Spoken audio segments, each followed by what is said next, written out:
अयोध्या के वरीद अहमद को विज्ञान के क्षेत्र में उल्लेखनीय कार्य के लिए वर्ष 2020 का युवा साइंटिस्ट अवार्ड से सम्मानित किया गया, जो कि देश के युवा वर्ग का सर्वश्रेष्ठ वैज्ञानिक पुरस्कार है।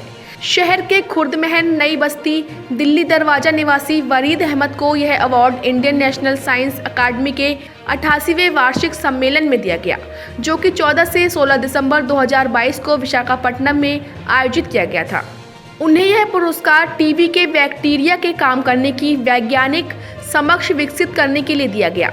यह शोध उन्होंने भारत के उच्चतम शोध संस्थान Indian institute of science Bangalore में अपनी पीएचडी के समय किया था, जिसे वैज्ञानिक क्षेत्र में स्वीकार्यता प्राप्त हुई है। वरीद ने पहले भी नेट, जेआरएफ, गेट और श्यामा प्रसाद मुखर्जी जैसी प्रतिष्ठित स्कॉलरशिप प्राप्त की है।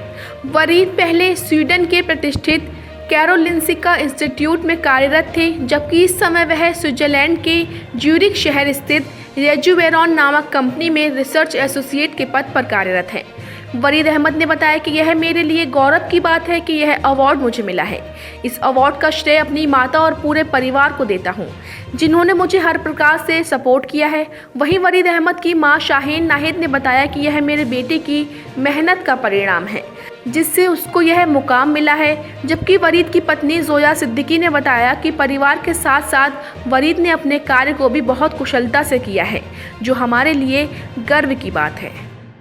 ये काम हमको, ये जो अवार्ड हमको मिला है, ये मेरी पीएचडी के शोध के दौरान मिला है, जिसमें ट्यूबरक्लोसिस जो बीमारी है, जो इंडिया में बहुत से लोगों को, पूरे वर्ल्ड में भी बहुत से लोगों को होती है, उसका जो बैक्टीरिया है जिसका जो बीमारी होती है, उसको ज़्यादा बेहतर समझ विकास डेवलप करने के लिए ये अवार्ड मुझे दिया गया है।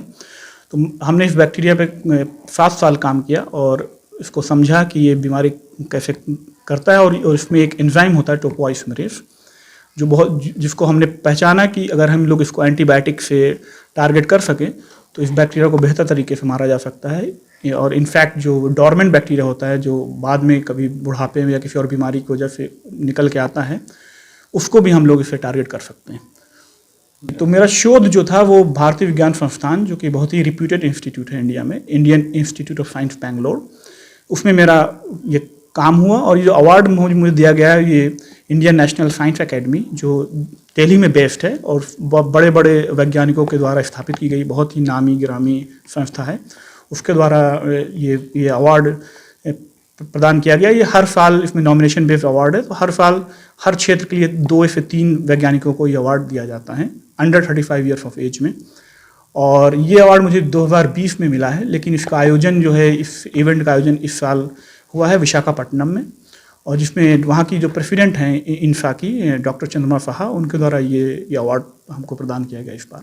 इसका श्रेय हम अपने पूरे परिवार को देंगे, अपने टीचर्स को देंगे, खासतौर से अपनी माता जी को, जिन्होंने सिंगल पेरेंट्स होने के बाद भी हम लोग को बहुत शिक्षा पे बहुत जो है फोकस करने को कहा, और हम बहुत सेक्रीफाइसेस भी किए लाइफ में, और हम लोग को पढ़ाई में कहीं रोकने नहीं दिया, जबकि अकेली थी लेकिन तब भी हमको बाहर जाने दिया।